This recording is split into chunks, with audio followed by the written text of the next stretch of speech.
Kalau seorang mukmin ia melakukan dosa dan kemaksiatan itu tidak merasa diawasi oleh Allah Subhanahu wa taala karena ingin takut dilihat oleh manusia, atau sudah ada dinding tembok yang membatasi mereka, lalu mereka melakukan dosa dan kemaksiatan, maka inilah yang menyebabkan kita seorang mukmin itu kemudian rusak keimanannya, karena mereka tidak merasakan hadirnya Allah di setiap waktu dan keadaan mereka. Allah yang maha menatap dan melihat mereka. Assalamualaikum warahmatullahi wabarakatuh.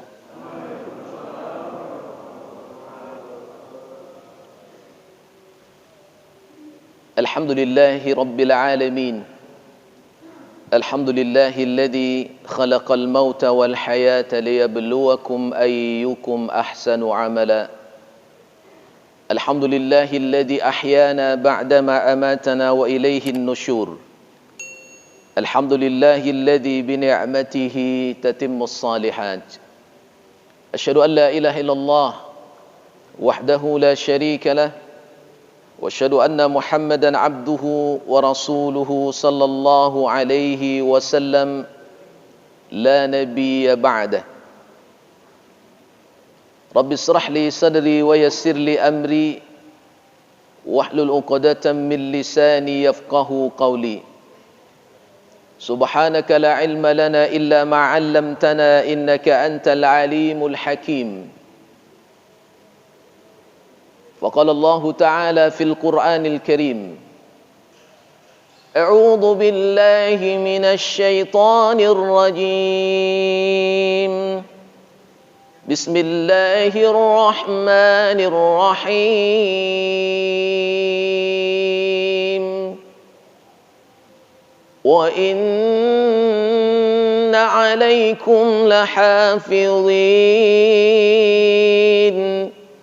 kiraman katibin ya'lamuna ma taf'alun. Innal abrara lafi na'im wa innal fujjara lafi jahim. Shadaqallahul azim.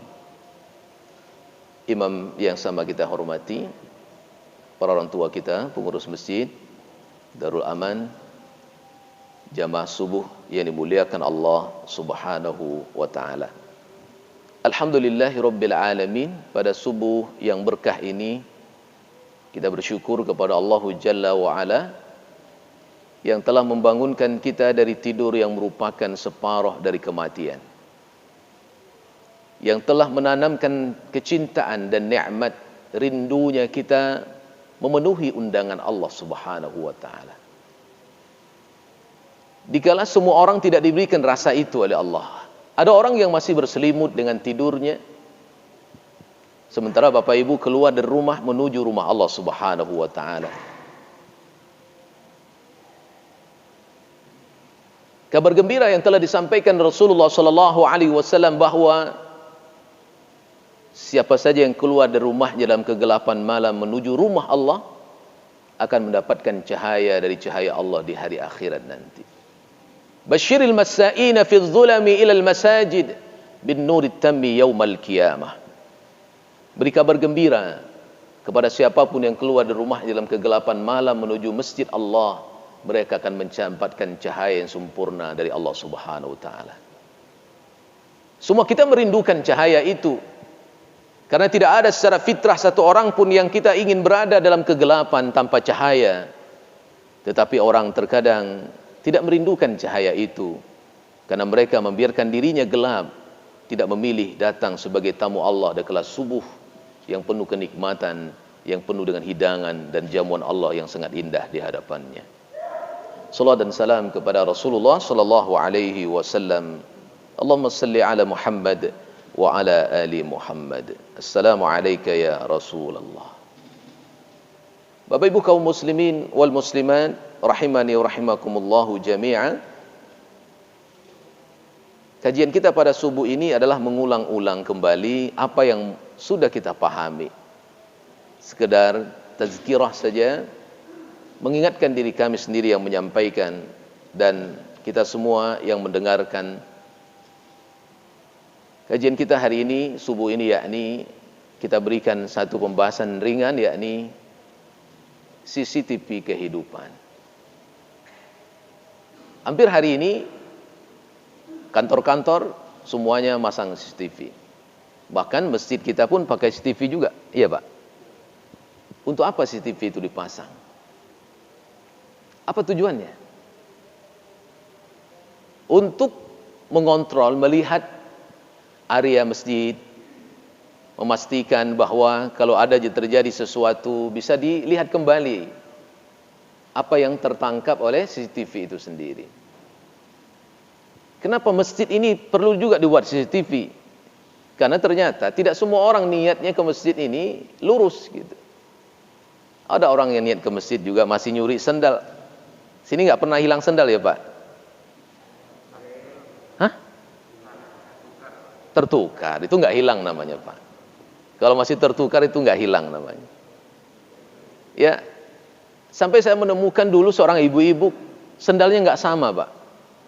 Warnanya nggak sama. Lalu saya tanya kepada beliau, kenapa ibu nggak salah ambil sendal kawan nih? Enggak, Ustadz. Dulu saya sering bawa sendal yang agak bagus, hilang terus. Tapi sejak saya bawa sendal yang tidak sama warnanya, tak pernah hilang lagi sendal saya. Jadi saking seringnya hilang sendal itu, sampai dia bawa sendal yang berbeda warnanya, Pak. Baru nggak pernah hilang lagi, kata beliau. Ya. CCTV untuk mengontrol. Nah, apakah dalam kehidupan ini adakah yang mengontrol kita? Adakah CCTV yang selalu memantau dan memperhatikan kita? Ada? Inilah kaji yang kita ulang kembali. Yang pertama adalah Allah Subhanahu wa ta'ala yang maha menyaksikan, yang maha melihat, yang maha memantau kita. Allah Subhanahu wa ta'ala memiliki sifat sami', maha mendengar. Allah memiliki sifat basir, maha melihat. Samakah melihatnya Allah dengan kita? Tentu jawabannya tidak sama. Manusia melihat, Bapak Ibu yang dimuliakan Allah, memiliki ruang dan keadaan tertentu, memiliki jarak, batas tertentu. Pandangan manusia tidak akan mampu menatap satu objek yang akan dilihatnya dalam jangkauan tertentu, Bapak Ibu. Berapa kilo kita bisa melihat seseorang? 1 kilo ke depan masih terlihat nggak orang itu? Coba dulu ya, Pak ya. Kalau pakai ini terlihat, Pak. Pakai apa namanya? Teropong mungkin masih.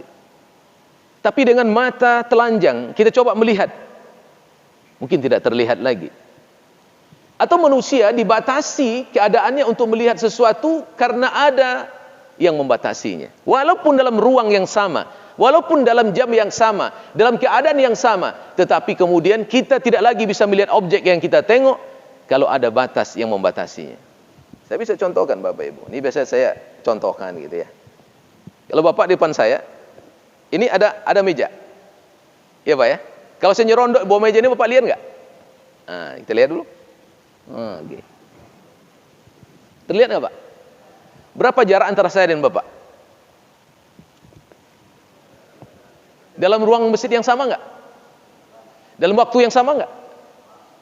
Begitulah dhaifnya penglihatan manusia yang terbatas, dibatasi oleh sebuah meja saja, kita tak lagi melihat objek yang kita tengok.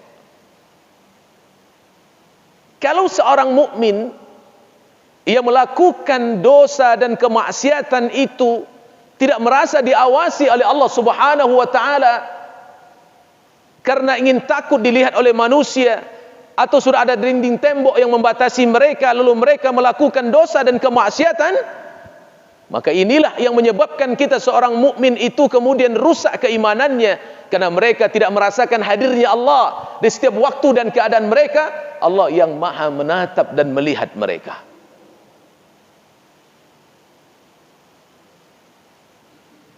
Kalau hanya ingin takut dalam penglihatan manusia, ingin tidak ditengok oleh banyak manusia, terbatas dalam ruang dan keadaan tertentu, lalu manusia tak lagi melihatnya, orang melakukan sebuah dosa, tidak merasa diawasi oleh Allah Subhanahu wa taala, lalu di mana Allah kita letakkan? An ta'budullaha ka'annaka tarah fa innahu yarak. Engkau menyembah Allah, al-ihsan an ta'budullaha ka'annaka taruhu fa in lam takun tarahu fa innahu yaraka. Engkau menyembah Allah seakan-akan engkau melihat Allah di hadapanmu. Engkau tak akan bisa melihat Allah, tapi Allah pasti melihatmu. Rasa ini mesti hadir, Pak. Kita bawa ke manapun kita pergi. Kamapun wak nak pai dibawa rasa iko. Sehingga mentalitas seorang mukmin itu ibadahnya tidak hanya di masjid, Bapak Ibu. Nilai solatnya tidak hanya sujud dalam bentuk hal yang terlihat secara zahir dan kasat mata. Sujud dan zikirnya itu berada di setiap keadaan. Maka apapun profesi kita, Bapak Ibu yang dimuliakan Allah, kita akan merasa terpantau dan terawasi oleh Allah Subhanahu wa taala. Ketika hendak melakukan satu dosa, kita kembalikan, ya Allah, Engkau Maha melihatku. Makanya dosa yang tersembunyi dalam batin Allah pun tahu, Bapak Ibu. Innahu alimun bidzatis sudur. Bapak dulu dekat dua tuh di tiang. Coba tebak isi hati Bapak sebelah. Lah dakik-dakik tu. Tak tahu. Nah, itulah hebatnya ibu-ibu sekarang. Ada ibu-ibu sebelah rumahnya memanung, nyetebak isi hati. Tahu pula isi hati orang tu memanung. Ya? Sehingga dia muncul suuzan gitu ya. Hanya Allah yang tahu di hati kita apa. Lisan kita berkata bohong, berkata benar, tapi hati kita berkata bohong. Allah tahu enggak? Allah Maha tahu. Tidak ada satu pun daun di atas dunia ini yang jatuh kecuali Allah tahu. Tidak ada satu pasir, bahkan miliaran, jutaan, bahkan tidak terbatas mungkin pasir yang ada di pantai itu, melainkan Allah tahu. Manusia yang penuh kedaifan, yang harus mengukur dirinya dengan kelemahan itu, ketika berhadapan dengan Allah Zat yang Maha tahu, dia harus mengerti, memposisikan dirinya sebagai seorang mukmin sehingga dia terkontrol dalam perbuatannya, tidak lagi mau melakukan dosa kecuali kembali kepada Allah Subhanahu wa taala, karena Allah Maha melihat apapun yang dilakukannya. Kalaulah rasa ini hadir, Pak, ada lagi enggak orang maling, Pak? Tak ada lagi. Ya, Pak ya? Ada lagi enggak orang berbuat maksiat yang begini begono? Enggak ada lagi. Tapi kadang-kadang rasa itu tercabut karena hawa nafsu kita, lalu kemudian kita melakukan penyimpangan. Maka hari ini, subuh ini, kita kembalikan lagi power itu ke dalam jiwa kita, agar merasakan Allah itu hadir di setiap apapun yang kita lakukan. Bapak Ibu yang muliakan Allah Subhanahu wa ta'ala. Sederhana sebenarnya, tetapi kalau kita enggak pahami dengan benar, sesungguhnya ini kita abaikan dalam kehidupan kita. Ya Bapak Ibu, kalau ada orang mengasih sesuatu di bawah meja, ya Pak, itu kita mikir atau zikir, Pak? Zikir atau mikir? Ibu mikir atau zikir, Bu? Mikir. Kenapa Ibu mikir? Sayang, kan kesempatannya ada. Ya kan? Kalau sudah mikir, ya, posisi Allah yang Maha menyaksikan itu kita abaikan atau tidak? Kita abaikan. Tapi kalau zikrullah menghadirkan posisi Allah yang Maha menyaksikan itu hadir, kesempatannya ada, tapi engkau tidak ridha, ya Allah, karena yang aku lakukan ini tidak benar. Aku tak mau, ya Allah, karena aku akan jatuh pada kehinaan yang kau takdirkan kepada diriku. Aku tak ingin itu, aku tinggalkan. Itu hikmah orang yang merasakan dirinya diawasi oleh Allah Subhanahu wa ta'ala. Berat Bapak Ibu. Karena semua profesi dan pekerjaan kita ada tantangannya. Ada semua peluang untuk melakukan dosa dan penyimpangan di dalamnya. Tergantung bagaimana hati dan jiwa kita merasakan Allah hadir enggak dalam diri kita atau tidak. Ini yang harus kita hadirkan. Apabila ini kita biasakan Bapak Ibu yang dimuliakan Allah, Masya Allah, ini akan membuat kita menjadi terhormat di hadapan Allah. Di antara seorang laki-laki yang kemudian dari kalangan Bani Israel ini doanya diijabah oleh Allah Subhanahu wa taala. Satu di antaranya dari tiga itu disebutkan Nabi, yakni seorang laki-laki yang jatuh cinta kepada anak pamannya, yang kemudian memaksa dia untuk berzina, dia tidak mau, tetapi ketika sampai batas waktu, ketika orang tuanya sakit, terpaksa harus meminjam uang kepada laki-laki ini dengan syarat dia harus berzina dengan perempuan itu. Barulah kemudian perempuan itu mau diajak untuk melakukan perbuatan itu. Tetapi ketika mereka sudah berdua dalam kamar, wanita ini hanya terpaksa untuk mengiyakan dan mengatakan, wahai kalau bahasa kita, wahai saudaraku, apakah engkau tidak takut kepada Allah? Menggigil badanku, aku tinggalkan wanita itu, aku tak jadi berzina karena aku merasakan engkau hadir ketika aku hendak melakukan dosa. Ya Allah, kalau ini jadi amal saleh, bukakan gua ini. Begitu dahsyatnya nilai bagaimana kontrol Allah hadir dalam jiwa kita, Bapak Ibu yang dimuliakan Allah, itu akan menyelamatkan kita.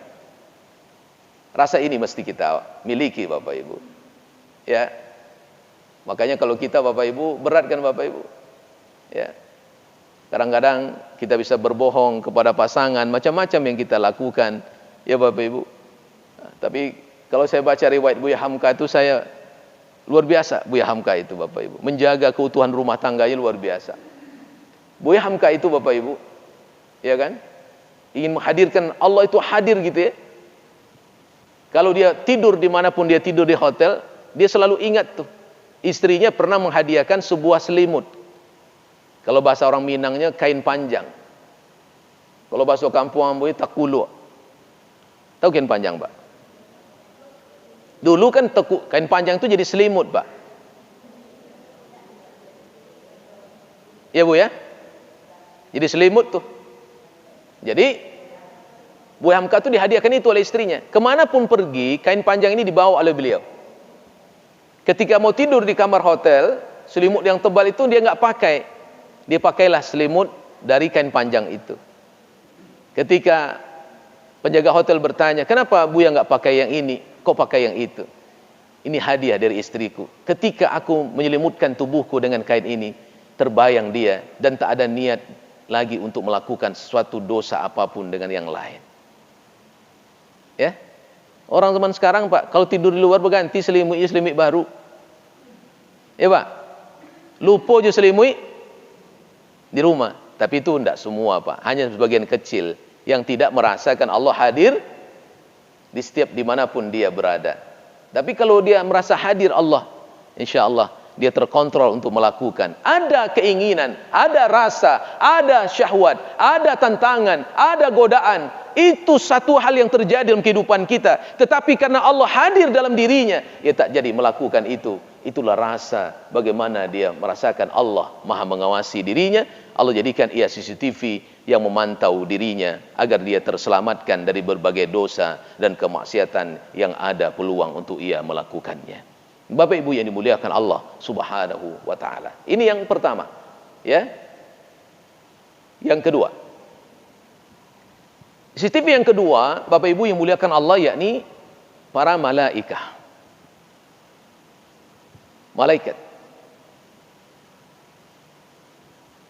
Betulkah kita yakin ada malaikat di sini sebelah kanan? Yakin? Sebelah kiri ada? Terasa enggak? Terasa Ibu? Wih, mantap tuh.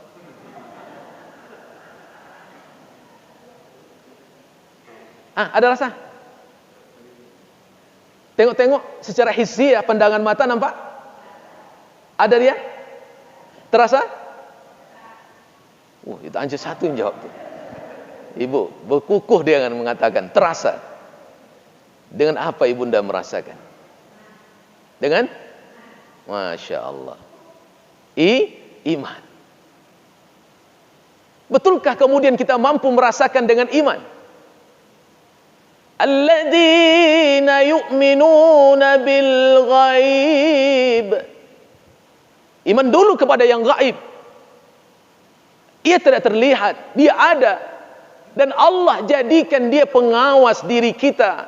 yang memantau kita, yang memperhatikan kita, yang mencatat amal-amal kita. Dua malaikat yang khusus Allah ciptakan dan tugaskan untuk mencatat amal kita, yakni malaikat kiraman katibin, raqib atid. Wa inna alaikum lahafizin kiraman katibin ya'lamuna ma taf'alun. Bersama kalian, kata Allah Subhanahu wa taala, ada hafizin. Siapa dia? Kiraman katibin. Apa tugasnya? Ya'lamuna ma taf'alun. Mereka ini tahu dan mengetahui apapun yang kalian kerjakan, dia tahu.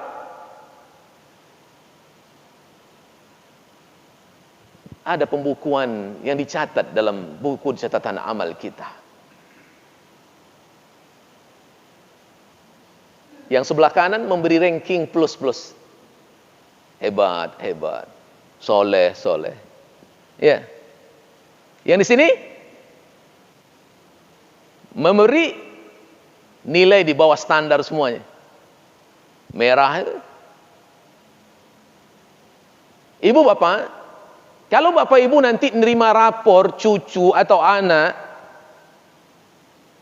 kemudian kita tengok lapor anak itu, kemudian nilainya merah rata-rata, bahagia atau sengsara? Bahagia, Bu? Berubah enggak wajah kita? Dari tadi bahagia berubah jadi cemberut. Mungkin dari tadi dia mungkin mulai berbicara dengan suara yang agak meninggi. Kan dari kemarin mama sudah bilang, jangan main game-game aja kerja kamu. Tengok nilaimu begini. Tetapi kalau kita terima rapor anak kita itu dengan nilainya 8 semua ke atas, 8, 9, 9,5 gitu ya. Dia terpanggil ke depan, dapatkan predikat gitu ya. Bahagia enggak? Kira-kira itu fitrah enggak, Pak?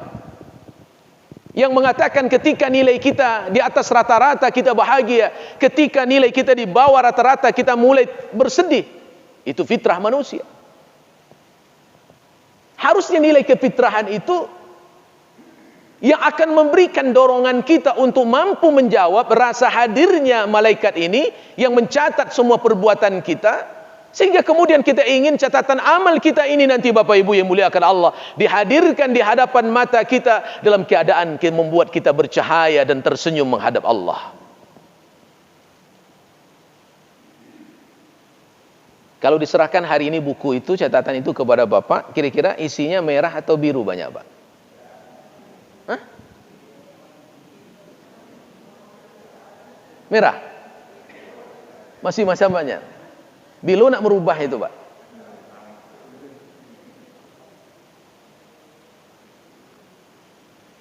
Kalau hari ini kita menyadari nilai rapor kita masih banyak merah, bersyukurlah kepada Allah. Masih ada waktu untuk merubahnya, Bapak Ibu. Tapi kalau besok sudah dihadapkan di mata kita, ketika ajal sudah tidak ada lagi, ajal sudah datang dan ruh ini sudah berpisah dengan jasad kita, kapan lagi kita mau rubah isi rapor kita?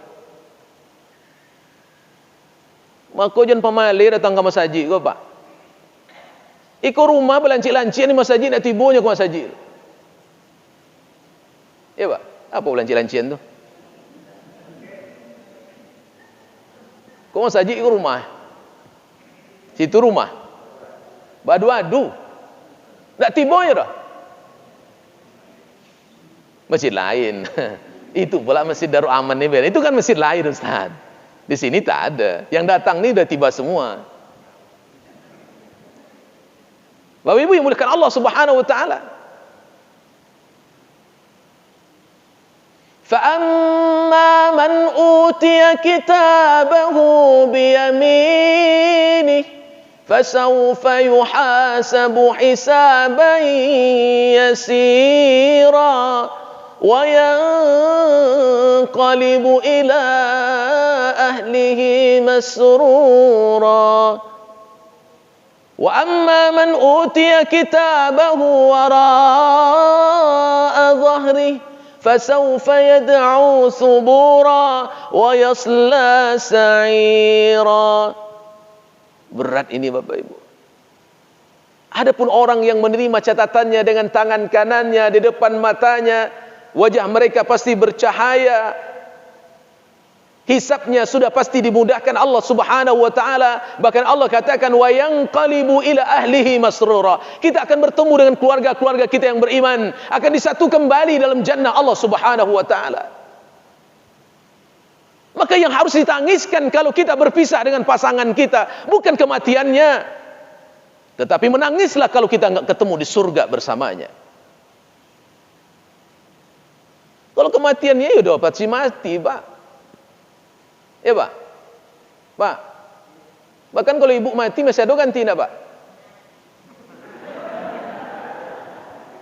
Itu nak ambon jawab dulu Pak. Itu suara para ibu-ibu. Capek mana tu? Ya Pak ya? Kalau suami kita meninggal dunia, menangis sekedarnya itu karena manusia biasa. Tapi menangislah kalau seandainya kita enggak dipertemukan lagi di surga. Karena orang yang nanti menerima catatan amalnya dengan tangan kanannya, Bapak Ibu yang muliakan Allah, dia akan ketemu ahli keluarganya yang beriman. Akan menjadi suami istri lagi di surga. Betapa bahagianya itu. Tetapi kata Allah, wa amma man utiya kitabahu wara'a dhahri. Adapun orang yang menerima catatan amalnya dengan tangan kirinya di belakang punggungnya, ini api neraka yang menyala-nyala sudah disiapkan Allah untuk mereka. Berat Bapak Ibu.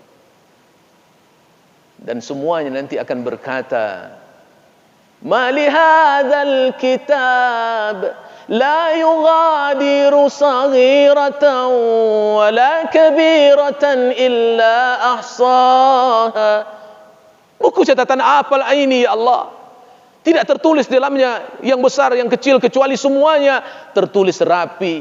Yang besar amal, yang kecil, yang besar dosanya atau yang kecil, tertulis dengan rapi di dalamnya. Ketika itu Allah berkata, Iqra' kitabak kafa binafsika al-yawma 'alaika hasiba. Baca buku catatan amalmu, itu yang akan menentukan nasibmu nanti di hadapanku, kata Allah. Ya.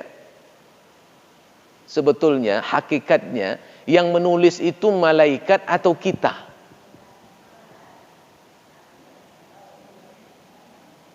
Malaikat itu hanya melaksanakan tugas, la ya'suna ma amarahum, tidak pernah durhaka kepada Allah. Tetapi sebenarnya yang menulis itu hakikatnya kita. Apa sebabnya? Wa ma yalfizu min qaulin illa ladaihi raqibun atid. Tidak ada satu ucapan kata pun yang kamu ucapkan, melainkan pena malaikat akan menulisnya. Raqib yang nulis atau atid kah yang menulis? Tergantung ucapan katanya. Benar, raqib. Salah, atid. Berat Bapak Ibu. Ya, malaikat ini nggak bisa kita tinggalkan, dia hadir terus. Ini bodyguard kita yang Allah ciptakan. Kalau ibarat presiden ada pas pampresnya yang ngawasin. Ini bodyguardnya nggak nampak, tapi dia bekerja 24 jam. Ya Bapak Ibu, kalau bodyguardnya presiden, kalau presidennya sudah dalam kamar, tahu nggak lagi bodyguardnya? Nggak tahu lagi. Tapi kalau Bapak Ibu dalam kamar, kira-kira malaikatnya masih tahu nggak? Nggak bisa bersembunyi di balik pantauan CCTV-nya Allah Subhanahu wa taala. Malaikat ini CCTV yang Allah ciptakan untuk memantau, mengawasi kita. Ya Bapak Ibu, yang dimuliakan Allah Subhanahu wa taala. Maka mari kita rasakan hadir tuh. Kita ingin nanti catatan amal kita dibuka dalam kebaikan. Dari saat itu wajah kita bercahaya. Kita tidak ingin nanti dikelompokkan dalam orang yang kemudian wajahnya hitam legam karena malu, karena catatan amalnya diterima dengan tangan kirinya di belakang punggungnya. Yang menentukan nasib kita adalah apa yang kita tulis di dalamnya. Mari bersama Bapak Ibu, andaikan catatan masa lalu kita hitam, maka lakukan yang terbaik. InsyaAllah masih ada waktu. Ittaqillah haitsu ma kunta wa atbi'is sayyi'atal hasanata tamhuha wa khaliqin nas bi khuluqin hasanin. Bertakwalah kamu kepada Allah dimanapun kamu berada. Ikuti perbuatan burukmu tempo dulu dengan kebaikan yang kau lakukan hari ini, maka kebaikanmu akan menghapus keburukanmu masa lalu. Artinya yang sudah tertulis dalam kitab catatan kita yang buruk itu akan diganti sama Allah dalam kebaikan catatan amal kita, karena Allah mengampuni dan maha mengampuni. Allah maha menerima taubat karena dia zat yang maha menerima taubat. Tergantung kita kembali atau tidak kembali kepada Allahu Jalla wa'ala. Bapak Ibu yang muliakan Allah Subhanahu wa ta'ala. Ini yang kedua. Yang ketiga, CCTV yang ketiga adalah badanina, tubuh kita.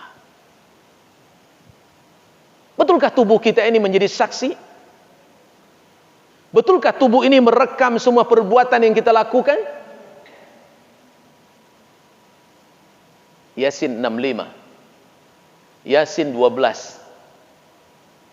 Al-yawma nakhtimu ala afwahihim wa tukallimuna aydihim wa tashhadu arjuluhum bima kanu yaksibun.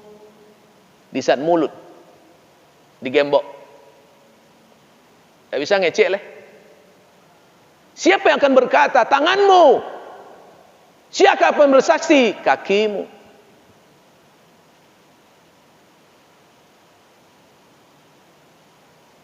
Yasin 12.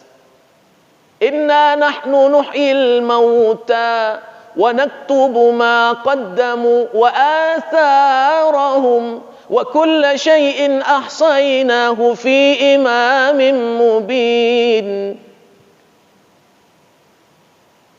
Besok bumi akan membongkar berita.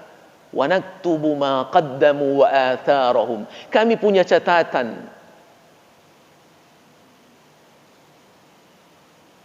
Ya, Bapak Ibu dimuliakan Allah. Jadi tangan akan berkata. Hari ini diam, membisu. Maka besok ketika kemudian tubuh ini akan disidangkan, dipersaksikan di hadapan Allah, semua tubuh kita akan bicara. Ketika mulut terkunci mati, tangan akan bersaksi. Ya Allah, ini tangan hamba-Mu ahli sedekah ya Allah. Aku tahu dia ikhlas ya Allah.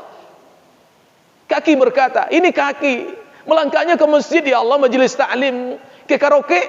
Dulu pernah waktu muda-muda ya Allah, tapi udah taubat. Aku saksinya.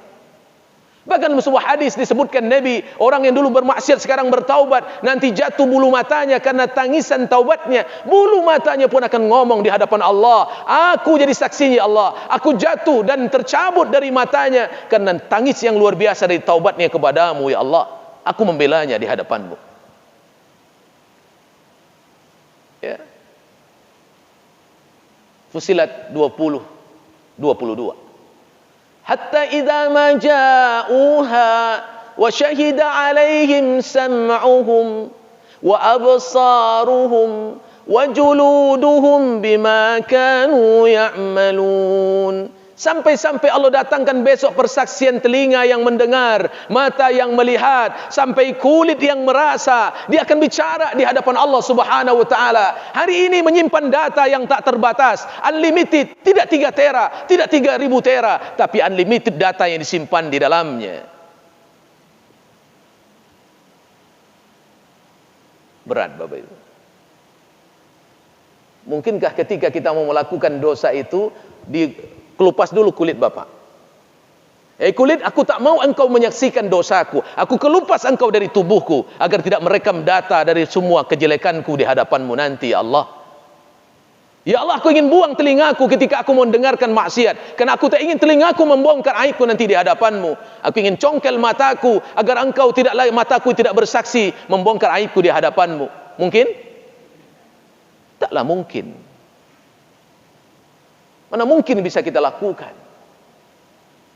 Tapi yakinkah kita ini betul merekam data kita? Sudah begitu Allah sampaikan.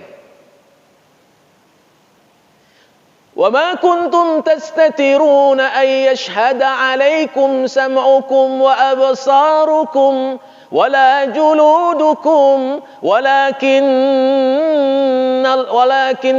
Allah zanantum anna Allah walakin, kata Allah, akan tetapi kamu yang mengatakan, yang menyangka, annallaha la ya'lamu katsiran mimma ta'mal. Allah tidak mengetahui apa yang kalian lakukan.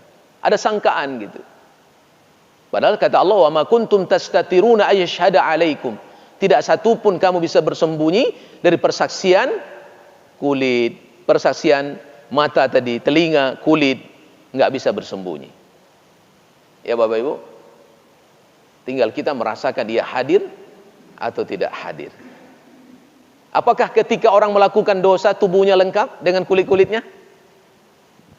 Apakah ketika orang berzina lengkap tubuhnya? Apakah ketika orang mabuk lengkap tubuhnya? Semua tubuh ini akan bicara di hadapan Allah Subhanahu wa taala di saat waktu tidak lagi diizinkan bicara kecuali orang yang diizinkan Allah. Di saat satu orang pun tak lagi berhak bicara kecuali dapat izin dari Allah. La yatakallamuna illa man adina lahur rahman wa qala sawaba. Di hari la yatakallamuna illa man adina lahur rahman, tidak ada satu orang pun yang berhak bicara kecuali apa yang diizinkan oleh Allah. Hari itu mereka mengatakan wa qala sawaba, yang dikatakan itu fakta. Tanggal sekian bulan sekian kamu pernah menyuri dengan tanganmu? Kayaknya enggak tuh, ya Allah, lupa Mbak. Tak ada cerita. Ya Pak, di dunia bisa ngomong itu enggak Pak? Hah? Bisa enggak? Justru di dunia kebatilan, kesalahan dibela dengan pembelaan yang dahsyat. Ya enggak? Itu dunia. Bisa dilakukan seperti itu. Tapi di mata Allah, siapa yang bisa bersembunyi? Karena tubuh ini yang membongkarnya. Dia akan kemudian berbicara dengan jujur di hadapan Allah, Sang Penguasa yang Maha Tinggi. Ya, tidak ada satu pun bisa bersembunyi, Bapak Ibu yang muliakan Allah. Berani. Makanya kalau Bapak Ibu di dunia ini kita melakukan dosa, langsung dihukum Allah, cash langsung, bersyukurlah kepada Allah. Ya Pak. Kalau kita melakukan maksiat Pak, dengan mata kita contohnya langsung dibayar cash sama Allah, bersyukurlah kepada Allah. Bu, ketika meracik bawang, teiri tangan. Pisau nan salah atau ibu nan salah? Hah? Itulah pisau nan salah tuh. Kenapa ibu teriris tangannya? Tadi suami nyuruh buat nasi goreng. Buat nasi goreng ya. Awak badan sedang panik. Dibuat aja nasi goreng tuh, tapi membutui aja.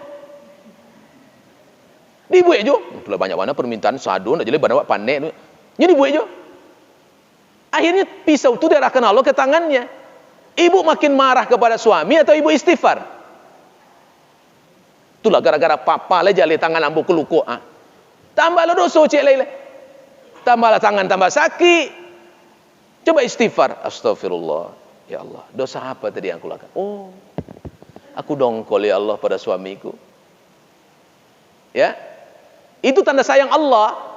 Seorang sahabat datang kepada Nabi, keningnya berdarah. Lalu ditanya sama Nabi, kenapa keningmu berdarah? Aku tadi sedang asik menengok wanita cantik ya Rasulullah. Hah? Dihukum Allah tuh. Ya kan? Makanya Nabi mengatakan, "Idza aradallahu bi'abdihi al-khair, ajjala lahu al-'uqubata fid dunya, wa idza aradallahu bi'abdihi asy-syarr, amsaka anhu bi dzambihi hatta yuwaffa bihi yaumal qiyamah." Ya Bapak Ibu, kalau Allah menginginkan orang itu baik, Allah berikan segerahan hukuman di dunia, ya kan? Agar kemudian nanti di akhirat hisabnya sudah dimudahkan Allah. Makanya ada orang ngomong begini, dia orang soleh kelihatannya Ustaz, tapi kok mau matinya sakitnya kok 5 tahun sih?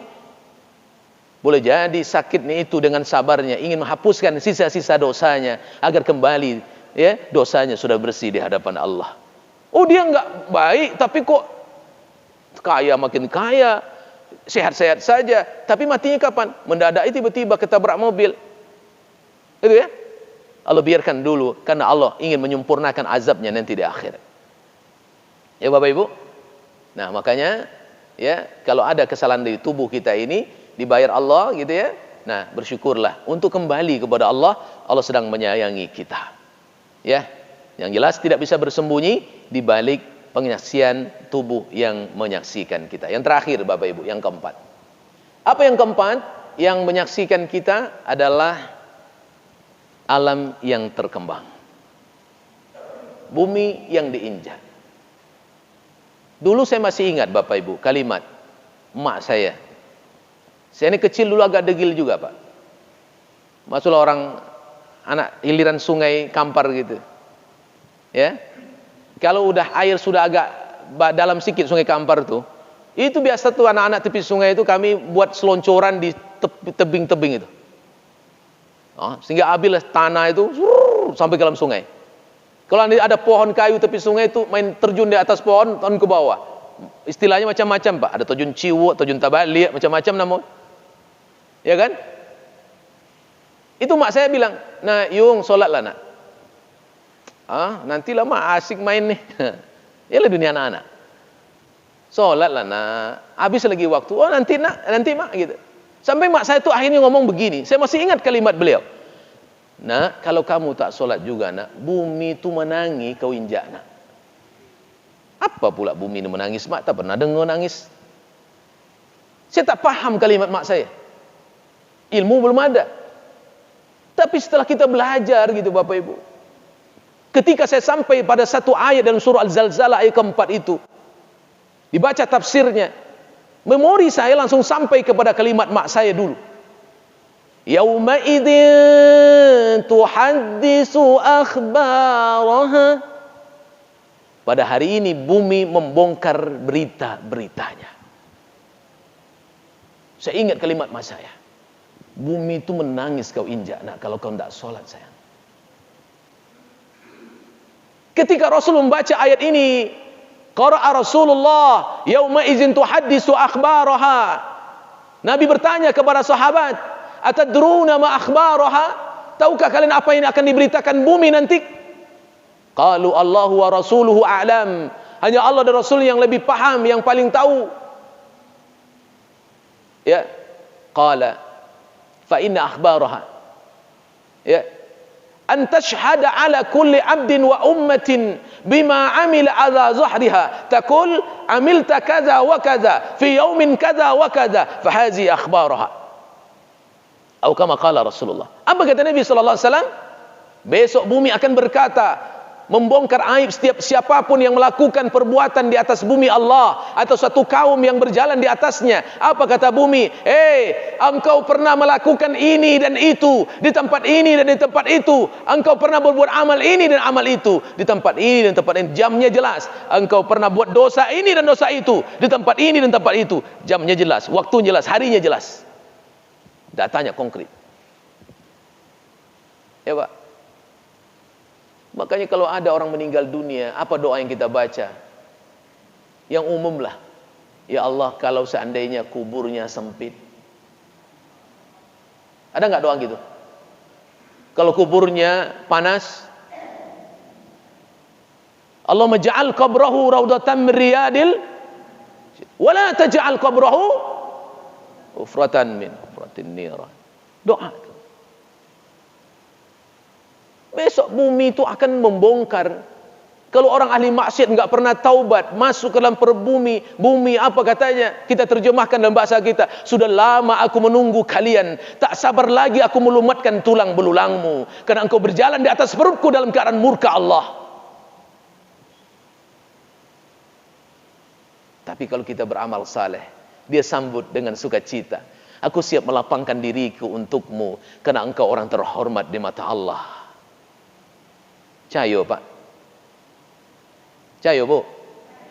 Kalau nak cayo cuba mati dulu. Ya kan? Masya Allah. Kalau di semua sisi kita dipantau. Allah yang memiliki semuanya melihat kita. Malaikat yang di kiri kanan kita juga menyaksikan kita. Tubuh yang ada pada diri kita menyaksikan kita. Bumi yang kita injak menyaksikan kita. Kemana kita mau pergi Bapak Ibu? Tidak tempat kembali kecuali kembali kepada Allah. Kembalilah kepada Allah. Kembalilah kepada Allah. Agar kemudian CCTV yang menyaksikan ini ya, tidak kita abaikan. Tidak sekedar ada diciptakan Allah, tapi dia memberikan makna untuk membawa kita terhormat dan bahagia sepanjang waktu. Ini kebahagiaan. Nah, oleh karena itu Bapak Ibu yang muliakan Allah, mari kita resapi CCTV ini agar kemudian menjadi kontrol dan muhasabah dalam perbuatan kita. Silakan kalau ada pertanyaan. Silakan Ibu. Ya.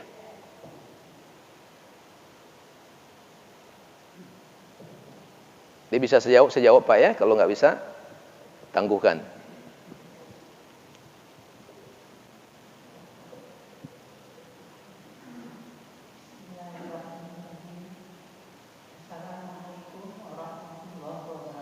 Waalaikumsalam warahmatullahi wabarakatuh. Saya terlebih dulu minta maaf karena materi yang saya tanyakan ini adalah masalah hukum ibadah atau masalah yang kita lakukan setiap hari seperti salat-salat sunnah dan lain sebagainya.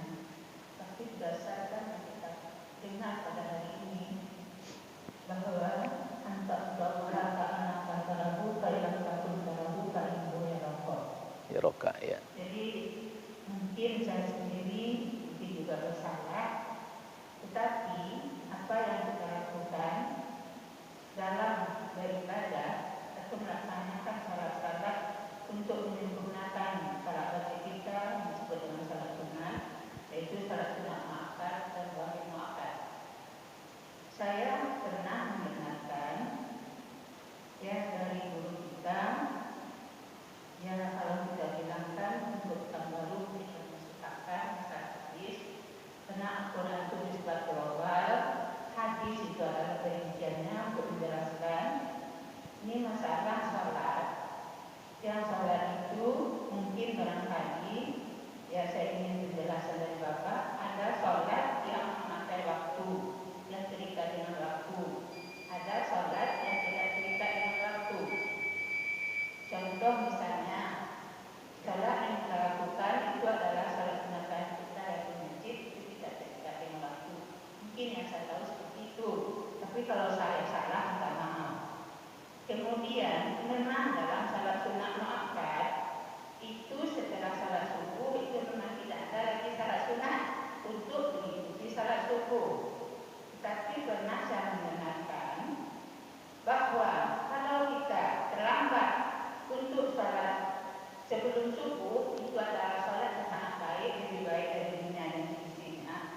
Kalau kita terlambat tidak dapat melaksanakan salat sunat pada subuh itu atau salat sunat sebelum subuh atau salat fajar subuh itu ada pernah dilakukan ya yang saya dengar dari pakar itu bahwa Nabi pernah melakukan 2 kali salat sunat pada subuh karena mungkin ada alasan yang berat barangkali karena Nabi terlambat dan saya dengar seperti demikian.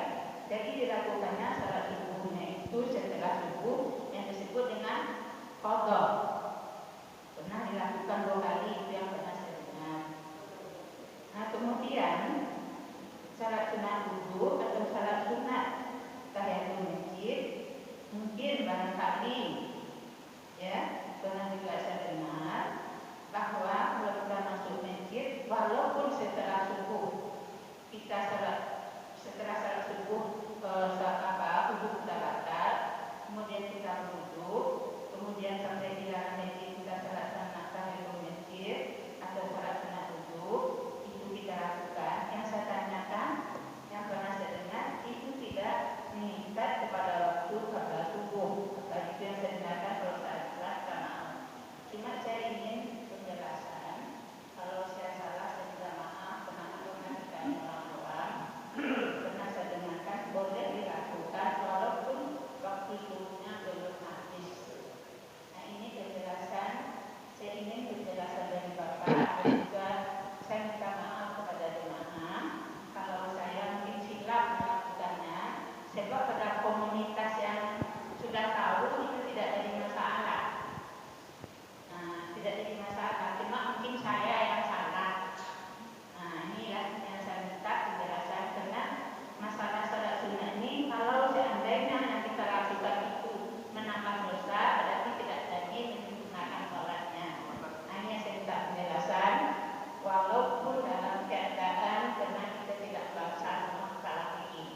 Assalamualaikum warahmatullahi wabarakatuh. Baik, makasih Bu. Ya, saya memang tidak pakar fikih. Ya, nanti sebenarnya pertanyaan ini bisa ditanyakan kepada yang lebih ahlinya. Kalau semuanya sudah dirumuskan, ada penjelasan nasnya, ada penjelasan hadisnya, ada qaulul ulama di dalamnya, ya, tentu kita akan ikut kepada dalil yang kuat. Sini ada kajian fikih, ya kan? Ada kajian. Ustaz Al-Nam. Ya, nanti bisa ditanya lebih detail kepada beliau. Karena mereka adalah pakar-pakar. Nanti kalau saya menjawab nanti, ya kan, ada yang sesuatu yang tidak pas nanti sesuai dengan dalil yang qat'i contohnya. Nanti kita jadi saya yang berdosa. Karena berat nih perkara hukum nih, bukan perkara yang main-main. Jadi nanti bisa, mohon maaf ibu sekalian, ya, untuk ditanyakan nanti kepada Ustaz Adnob tentang bagaimana kedudukan posisi itu, ya kan? Apakah ada waktu yang mengikat terhadap sholat sunat yang kemudian berkaitan dengan masjid karena tempat, keadaan, boleh dilaksanakan, ya kan? Kalau kemudian sudah ada penjelasan yang tegas dengan dalilnya semuanya, ya kita manut terhadap dalil yang sahih itu, ya. Nanti bisa lebih diperdalam kepada ahlinya. Karena waktu yang terbatas Bapak Ibu yang dimuliakan Allah. Terima kasih. Lebih kurang mohon maaf. Aku qouli hadza wa astaghfirullahalazim. Subhanakallahumma wa bihamdik. A'udzubillahi minasyaitonir rajim. Bismillahirrahmanirrahim. Alhamdulillahirabbil alamin. Wassalatu wassalamu ala asyrafil anbiya wal mursalin wa ala alihi wa sahbihi ajma'in. Allahumma rabbana zidna ilman warzuqna fahman. Allahumma ya Rahman ya Rahim. Pada subuh ini kami berkumpul di rumahmu. Jadikan apa yang kami lakukan engkau persaksikan untuk meringankan kami di hadapanmu. Sehingga hisab kami engkau mudahkan ya Allah. Jadikan semua apa yang kami lakukan dari amal-amal kami terhitung kepada amal saleh dan terhindar dari amal yang salah. Tuntunlah kami kepada kebaikan dalam ridhamu. Bimbinglah kami untuk mampu mencintai Rasulullah sallallahu alaihi wasallam. Izinkan kami untuk mampu membimbing anak dan keluarga kami, agar kami mampu menjaga mereka dari neraka-Mu, agar kami mampu membawa mereka ke dalam jannah-Mu ya Allah dengan izin-Mu dan mendapatkan syafaat dari Rasul-Mu. Allahumma ya arhamar rahimin, hilangkan dari kami jiwa yang bermusuh, hati yang sakit menyakiti, jadikan kami insan yang bersaudara dalam iman dan ketakwaan di sisi-Mu. Allahumma rabbana, jadikan dunia ini jangan memfitnah diri kami, membuat kami menghalalkan semua cara mendapatkan harta, tapi jadikan kami dunia ini sebagai jembatan untuk kami menuju surga, sehingga kami tidak tertaklukkan oleh dunia, tapi iman yang menaklukkan dunia dalam diri kami. Allahumma ya arhamar rahimin, jadikan akhir hidup kami husnul khatimah, dan jauhkan kami dari su'il khatimah. Rabbana hab lana min azwajina wa dhurriyyatina qurrata a'yun waj'alna lil muttaqina imama. Rabbana atina fid dunya hasanah wa fil akhirati hasanatan wa qina adzaban nar. Walhamdulillahi rabbil alamin. Subhanakallahumma wa bihamdik, asyhadu an la ilaha illa anta, astaghfiruka wa atubu ilaik. Assalamualaikum warahmatullahi wabarakatuh.